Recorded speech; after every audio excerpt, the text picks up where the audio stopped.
Learning English with good stories is the best way to improve your vocabulary and listening comprehension. We all wear masks, but what happens when the mask refuses to come off? The story you are about to witness is a profound parable about authenticity and courage.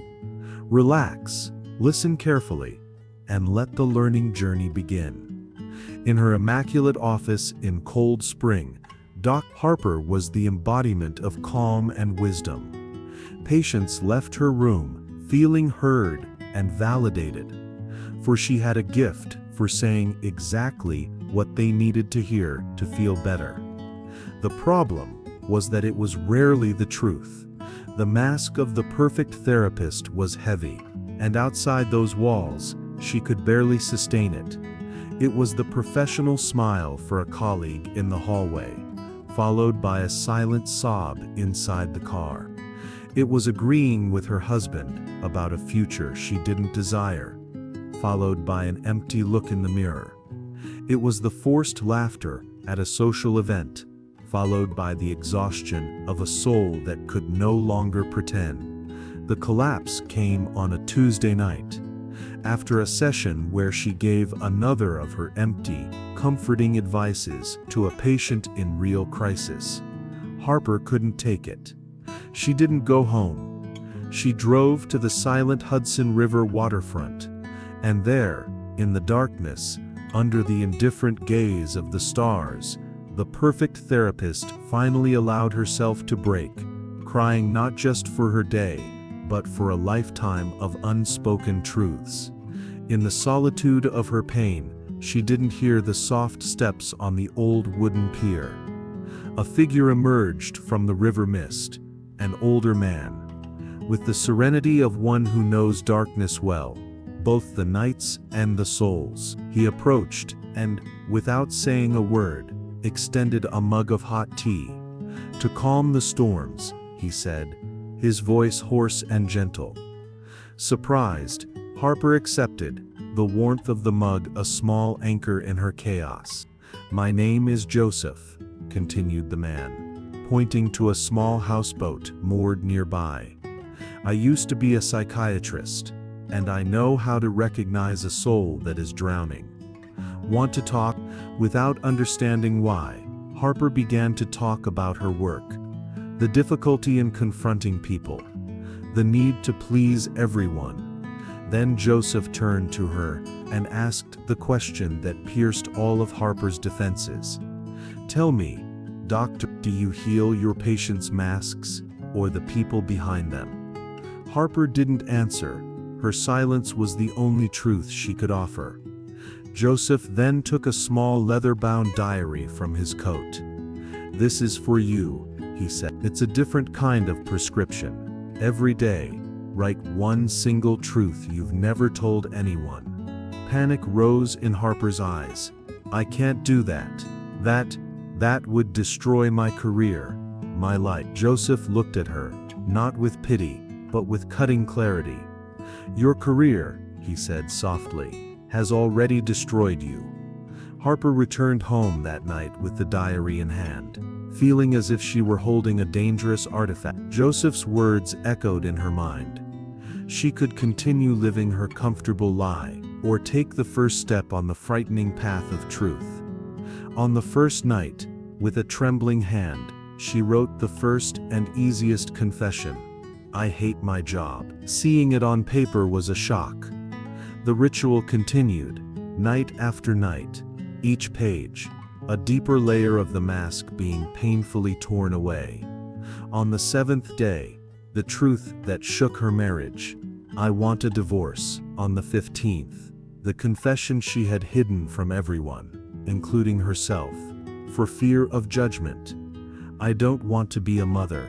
Each written word was a stab in her perfectly constructed life. During the day, she was Dr. Harper. At night, she was just Harper, a woman unraveling a life of secrets, fighting the panic that if she continued, there would be nothing left of her to save. Once a week, she met Joseph at the waterfront. He never asked what she wrote. He seemed to read the stories in the invisible smoke surrounding her.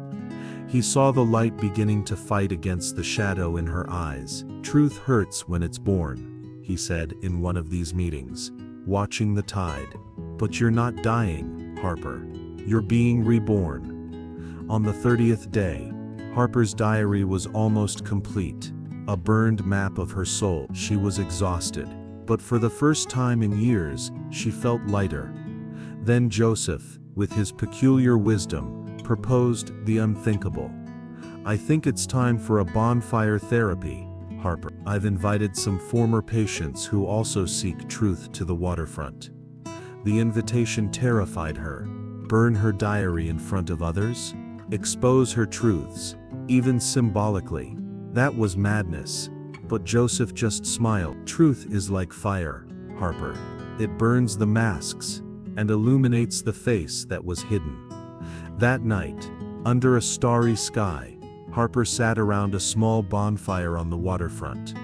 With some of Joseph's patients, people who, like her, were seeking something real. With a steady hand, she took the diary. Page by page, she threw them into the flames. The confessions about her job, her marriage, her non-motherhood, all turned to ashes, carried by the wind. The flames danced on her face, illuminating it in a way the office light never had. Each flame was the painful cauterization of a wound. There, in the smoke and heat, Harper finally felt free. Free to be the woman behind the mask. The next day, back in her now silent office, the phone rang. It was a patient, known for her manipulations and eternal victim role, demanding a squeeze-in session. Before, Harper would have agreed, fearing disapproval, but not today. She took a deep breath, and her words were clear and firm. "No, I won't be able to see you today." The voice on the other end grew indignant, and predictably, half of her clients, those seeking comfort instead of healing, abandoned her office in the following days. But Harper didn't care. What remained was hers, authentic, real. Harper's office became a quieter place, but infinitely truer. On the door, a small, discreet brass plaque appeared, with a single phrase engraved, "Here, only truth is welcome." The sessions changed. They were no longer about offering easy comfort, but about the difficult and courageous search for authenticity. The patients who remained no longer sought a mirror that reflected their masks. They sought a guide to remove them, and for the first time, Harper was the guide they truly needed. But the hardest truth needed to be spoken at home. With a calm she had conquered in the fire, she finally looked at her family, and shared her desire not to be a mother. And she looked at her husband and spoke about divorce. Not with anger, but with the sad clarity of someone finally honoring their own soul. And in the midst of the pain and uncertainty of these conversations, something miraculous happened. Harper smiled, not the rehearsed smile of the therapist, but a small, real, genuine smile. The smile of a woman who, for the first time, was living her own life. Far away, from the deck of his houseboat, Joseph watched the light on in Harper's office. He no longer needed to visit her.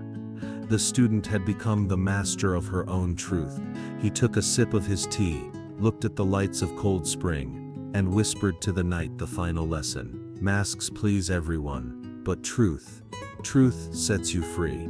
If this lesson resonated with you, leave a comment below telling us, if you were to write and burn a single page today, what small truth would you have the courage to put on it? Like and share this video so more people find the courage to remove their masks. And don't forget to subscribe for more stories that help you learn English. Until next time, burn your lies, honor your truth, and live without the mask.